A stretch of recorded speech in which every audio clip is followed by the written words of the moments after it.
Assalamualaikum warahmatullahi wabarakatuh. Teman-teman semuanya, semoga senantiasa dalam keadaan sehat dimanapun berada.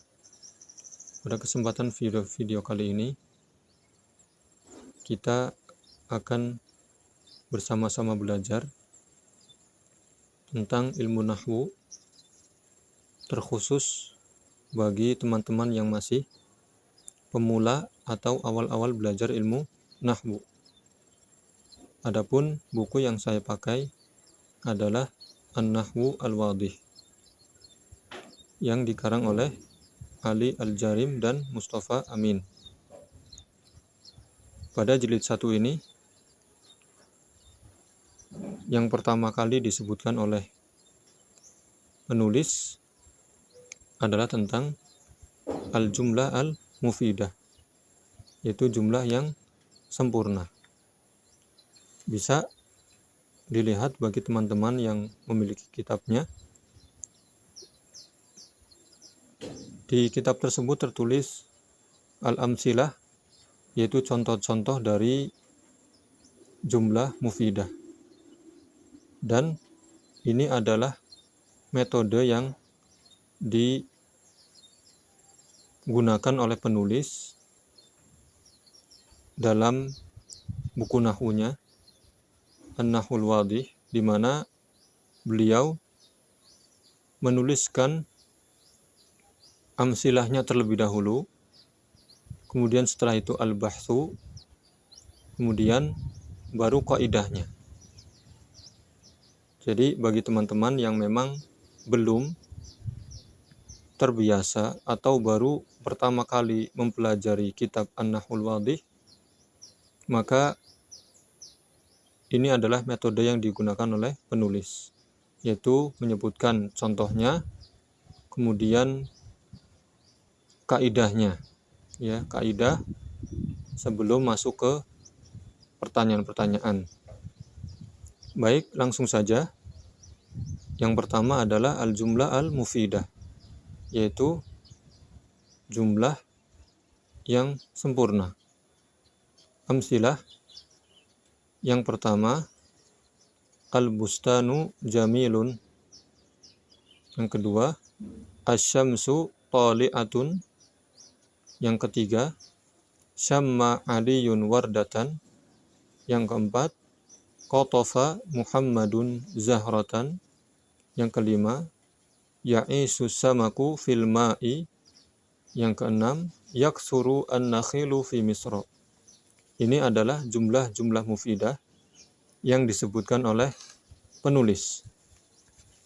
Kita akan masuk kepada kaidahnya, dan diharapkan bagi teman-teman semuanya untuk memperhatikan jumlah yang sudah disebutkan oleh penulis, karena nantinya kita akan mengkorelasikan atau menyamakan antara kaidah dan contoh yang disebutkan oleh penulis. Kita masuk halaman selanjutnya, yaitu di Al-Qawaid. Kita langsung masuk saja qawaid. Adapun bahasnya kita tinggalkan karena memang terlalu panjang, yang nantinya juga akan kita singgung insyaallah. Kita masuk ke Al-Qawaid. Di sini adalah kaidah, kaidah dari al-jumlah al-mufidah.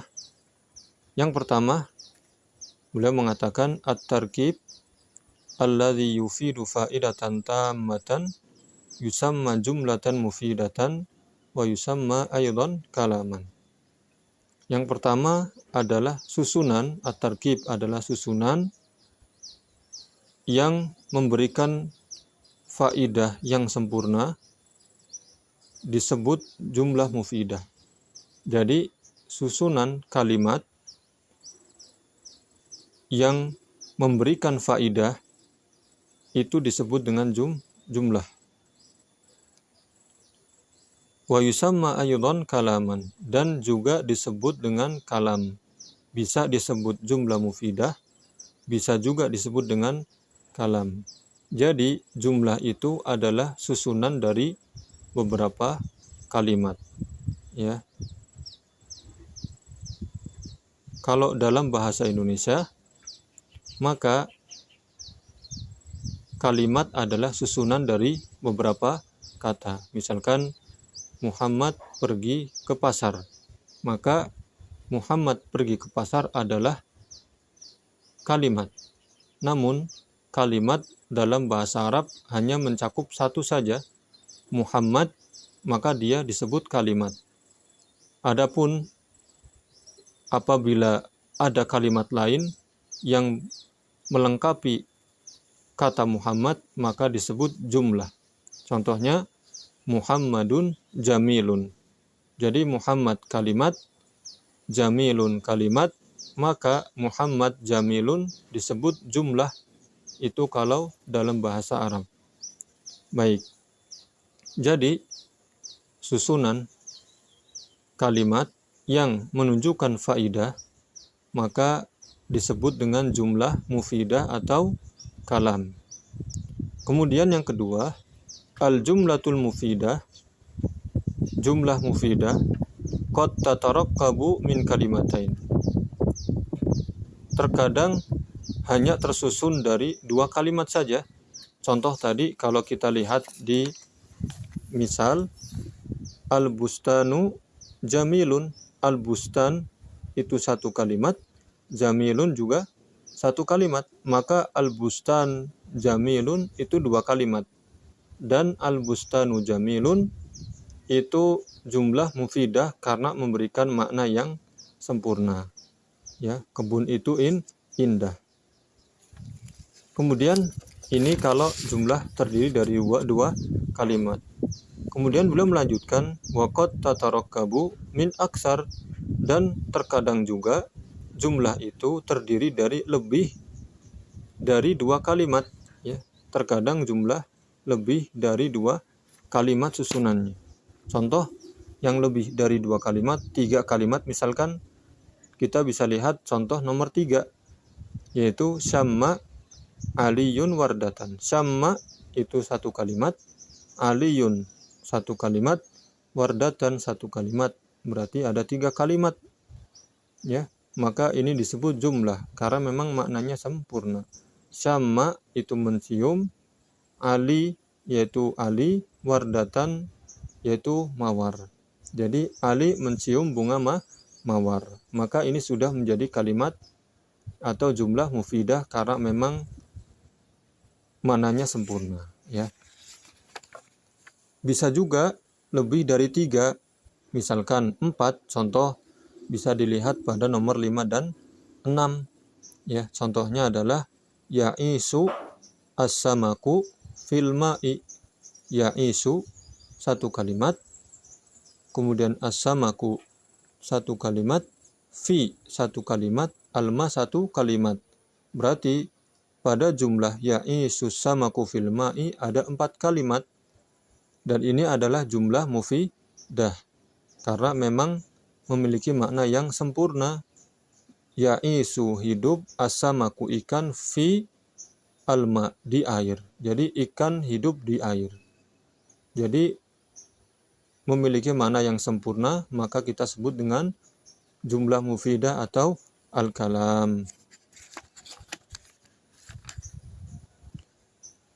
Kemudian beliau mengatakan wa kullu kalimatin fiha tu'addu juz'an minha, dan setiap kalimat pada jumlah tersebut adalah terhitung bagian darinya. Artinya itu menjadi satu kesatuan, ya, artinya menjadi satu kesatuan. Contohnya tadi adalah al-bustanu jamilun, maka al-bustanu dan jamilun itu tidak dipisahkan, artinya satu kesatuan. Kalau kita pisah sendiri-sendiri, al-bustanu sendiri, jamilun sendiri, maka al-bustanu tidak menjadi jumlah mufidah.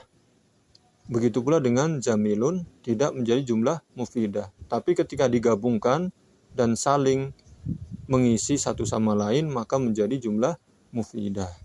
Ya, itu adalah penjelasan tentang al-jumlah al-mufidah, contoh-contohnya dan beserta qaidahnya. Ini adalah kaidah yang ringkas, semoga bisa dipahami. Baik, teman-teman, itu adalah pembahasan kita tentang bab pertama atau kaidah pertama di kitab An-Nahwul Wadhih.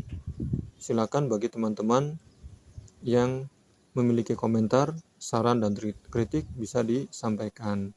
Wassalamualaikum warahmatullahi wabarakatuh. Semoga bermanfaat.